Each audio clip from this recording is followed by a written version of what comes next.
Welcome to my channel. Mimi ni Binti Juma. Natumai kuwa hamjambo popote pale mlipo. Leo tuwazungumzie wanawake wasiojiamini. Kutojiamini ndani ya ndoa ni maradhi yanayokumba wanawake na wanaume pia ndani ya ndoa. Lakini mimi nazungumzia upande wa wanawake. Mwanamke ukikumbwa na maradhi ya kutokujiamini, unakuwa na mtihani mkubwa. Inatokana na nini? Kwa mtazamo wangu wa haraka, huwa inatokea mara nyingi mwanamke akiwa anampenda mume wake kuchupa mpaka, anafikia pahali anajisikia kama vile hana hadhi ya kuwa mke wa huyo baba. Anaanza kujiona kama yeye si mzuri, anaanza kujiona kama yeye hafai kuwa mke wa huyo wa mume aliolewa naye. Akimuona mume wake anacheka na mtu linamkwaza, akimuona mume wake akimsalimia mwanamke linamkwaza, basi anakuwa ni mwanamke wa kukwazika, mwanamke wa kunungunika, ugomvi hauishi, interview ndani haziishi.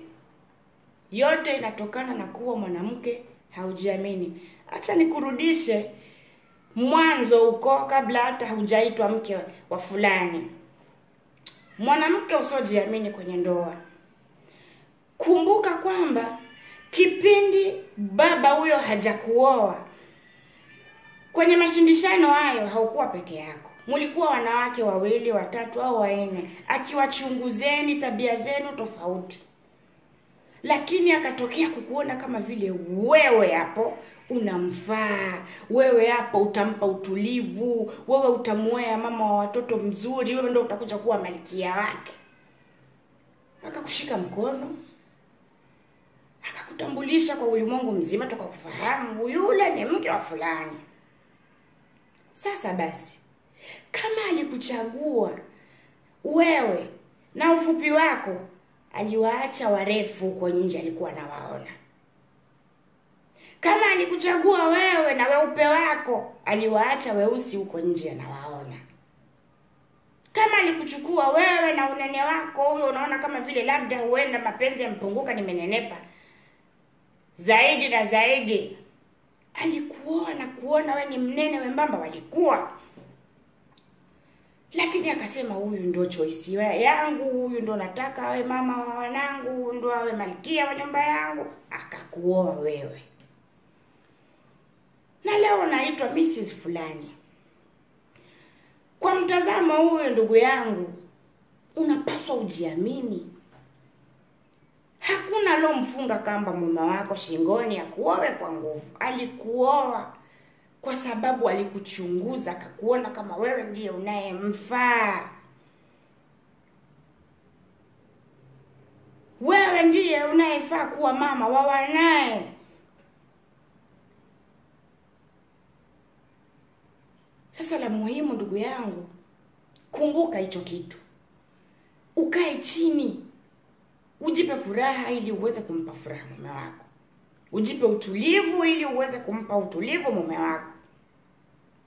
Mwanamke unapokumbwa na maradhi ya kutokujiamini, ndo pale mume akirudi, wewe umuoni kama ametoka kazini, akili yako faster inaanza kuleta habari, huyu labda kapita kwa wanawake, huyu labda sijui katoka kwa fulani. Unaanza interview mlangoni. Ulikuwa wapi? Umetoka wapi? Kwa nini umechelewa? Mlangoni interview inaanza.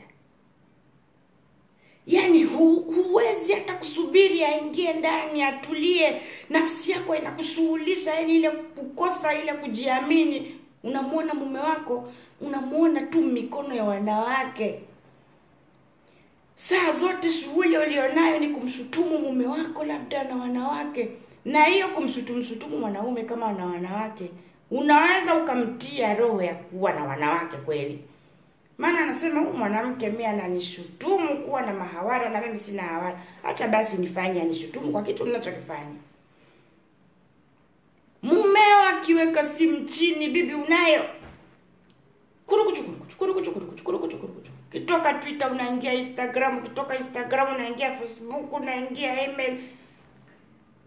Simu ya mwenzako, ndugu, unatafuta nini umo?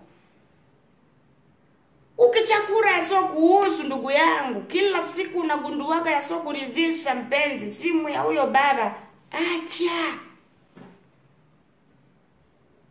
Simu ya mkononi inaitwa simu ya mkononi, mkononi kwa mwenye nayo. Wewe ni sekretari wa hiyo simu. Simu ya mumeo ikiringro inakupapatika, unataka kusikiliza mazungumzo, anazungumza na nani? Na siku nyingine unamvizia akilala kama ndo hakuifunga, hakuilock, unachokoroa namba za watu wengine mpaka unawaita.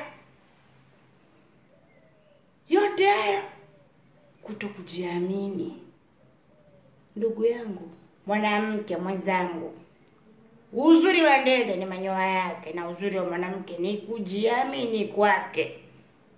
Mwanamke jiamini. Huyo baba mpaka kakufikisha huko ndani, watu wote wanajua wewe ni Mrs. fulani. Kuna vitu aliviona kwako akavipenda, ameridhika navyo, usiharibu.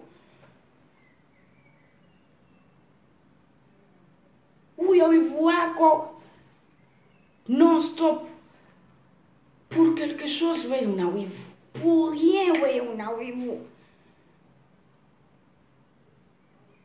Wivu unaharibu ndoa, wivu unaharibu ndoa. Kawaida wivu wa kawaida unaruhusiwa.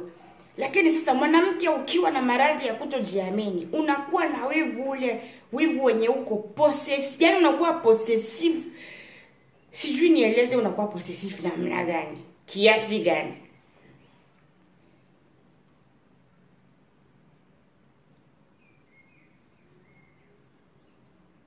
Sasa mwanamke, jiamini. Jiamini tena, ujiamini tena na tena. Mume kama hakutaki kukuacha, haitamkosti hata mwezi. Mwanaume kama hakutaki hawezi kukuacha ukabaki ndani kwake tiwe ni mke wake. Na kama hata na huyo hawara, ndugu yangu, amekuficha, unamchakuria nini? Habari ndio hiyo. Wanawake tuache kuchakura simu za waume, hazituhusu. Tuache interview zisizokuwa na kichwa na miguu. Wanawake tujiaminini. Tujiaminini. Habari ya leo ndio hiyo. Kwa leo acha niishie hapo. Kwa mada nyingine tena.